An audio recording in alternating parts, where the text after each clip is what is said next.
네, 먼저 이관섭 정책실장님 그리고 한우섭 정무수석님 함께 오신 비서관님 환영합니다. 이렇게 찾아주셔서 감사드립니다. 새롭게 더 중책을 맡게 되셨는데 축하드리고 국정에 많은 어려움이 있겠지만 우리 국가와 국민들 더 나은 미래를 위해서 배전의 노력을 해주실 것으로 우리도 제1야당으로서 대통령실의 국정 운영에 대해서 협력할 수 있는 방안들을 최대한 찾아서 함께하도록 노력해왔고 앞으로도 노력하겠다는 말씀을 드립니다. 또 한편으로는 우리 야당 입장에서 드리고 싶은 말씀도 몇 가지 있어서 오신 기회에 한 가지 말씀을 좀 드리도록 하겠습니다. 예산안에 대해서 정부 측에서도 어려움이 많겠지만 우리 야당 입장에서 보면 여러 가지 측면에서 좀 아쉬운 점들이 있다는 말씀을 좀 드립니다. 우리 개인 가정도 마찬가지인데 어렵고 힘들수록 미래를 위해서 투자해야 되고 가난하고 힘들지라도 자녀들 공부는 꼭 시켰는데 예산안에서 이번에 국가의 미래를 좌우할 R&D 예산이 대규모 삭감된 점에 대해서 국민들께서 많이 우려하고 계십니다.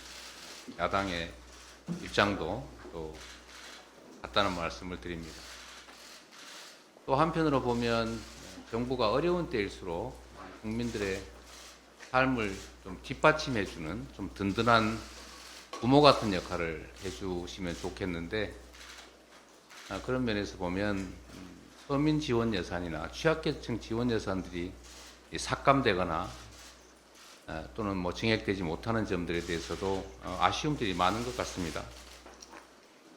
그 중에 하나가 예를 들면 골목상권이나 자영업자 지원에 필요한 지역화폐 예산 같은 것인데 좀 더 각별한 고려를 해주시면 좋겠다는 생각이 듭니다. 법안과 관련해서도 뭐 여러 가지 쟁점들이 있습니다만 여야 간의 의견을 모을 수 있는 것들에 대해서는 좀 최대한 신속하게 입장을 통일해 나가면 좋겠다는 생각이 듭니다. 그 중에 하나가 예를 들면 지금 대규모로 발생하고 있는 전세 사기 피해 문제인데 뭐 이 문제에 대해서 가해자들을 엄정하게 처벌하는 것도 매우 중요합니다. 근데 거기에 더해서 현장의 피해자들이 지금 당장 앞길이 막막하기 때문에 좀 선지원하고 국가가 후에 보상하는 그런 방식의 전세 피해자 특별법 개정도 이미 6개월 단위로 개정하기로 합의를 해놨었기 때문에 실질적인 진척이 좀 있었으면 좋겠다 이 말씀을 좀 드리고요. 정책적인 문제를 하나 또 말씀을 드린다면 최근에 저희가 이제 간병비 건보 지원 정책을 좀 시행하자라고 했는데 여당이 환영한다는 입장을 또 냈습니다. 이렇게 입장이 좀 통일되는 부분들은 신속하게 정책으로 입안돼서 집행될 수 있게 좀 정부에서 관심 가져주시면 좋겠다는 생각을 가지고 있습니다. 얼마 전에 금감원인가 거기에서도 불법 사채, 고리 사채를 무효하자 뭐 이런 말씀을 하셨던 것 같아요. 우리 민주당이 아주 오래된 주장이기도 하고 핵심 정책 중에 하나인데 이런 의견이 일치되는 부분들에 대해서는 여야 정책협의회 같은 것을 좀 구성을 해서 신속하게 현장에서 집행될 수 있게 정부 측에서도 좀 관심을 좀 기울여 주시기를 부탁드립니다. 드릴 말씀은 엄청나게 많은데 이 정도만 하고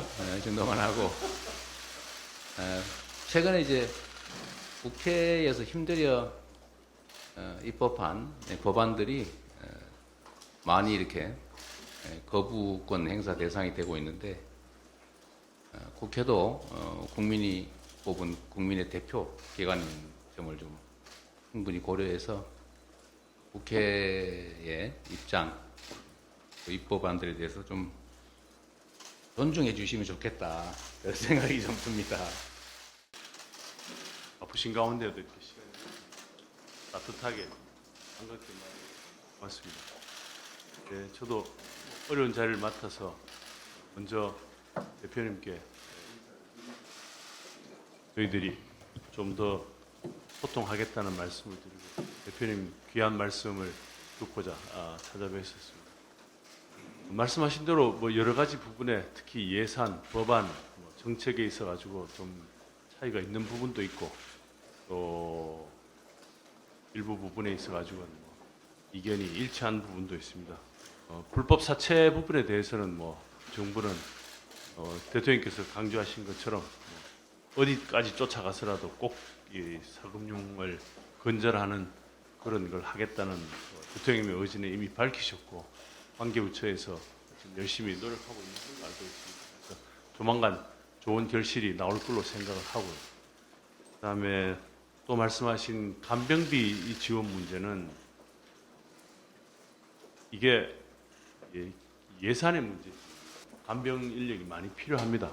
근데 간병비가 워낙 인건비가 높기 때문에 굉장히 어려움들이 많습니다. 그래서 그런 부분에도 어떻게 좀 케어를 해야 되지 않냐는 생각을 가지고 있는데 이게 이제 예산이 굉장히 엄청나게 드는 예산이라서 저희들이 이제 내년 가급적이면 이제 정부가 빨리 방침을 정해서 내년부터라도 시범 사업 정도로 해서 정말로 이게 얼마나 돈이 들지 정확하게 체크하는 게 필요할 것 같다는 말씀을 드립니다.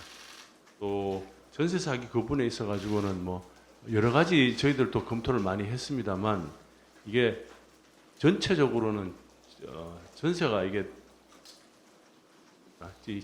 주택값이 이 전세값보다 떨어져서 발생하는 문제이기도 합니다. 그래서 이게 진짜 어떤 범죄 의도를 가지고 했는지 그런 부분들에 대해서 좀 더 살펴봐야 될 필요가 있는 거예요. R&D 예산은 이제 이렇습니다. 오늘 굉장히 GDP 대비 저희가 R&D 지출은 세계 1위입니다. 그래서 이런 부분에서 우리가 R&D 지출을 더 줄이거나 할 생각은 없습니다. 다만 이제 저희가 가지고 있는 문제의식은 이 R&D가 너무 방만하게 쓰인다거나 R&D가 다른 목적으로 쓰이는 그런 부분들에 대해서는 좀 구조조정을 해야 될 필요가 있지 않냐는 그런 원천적인 생각을 가지고 있고요.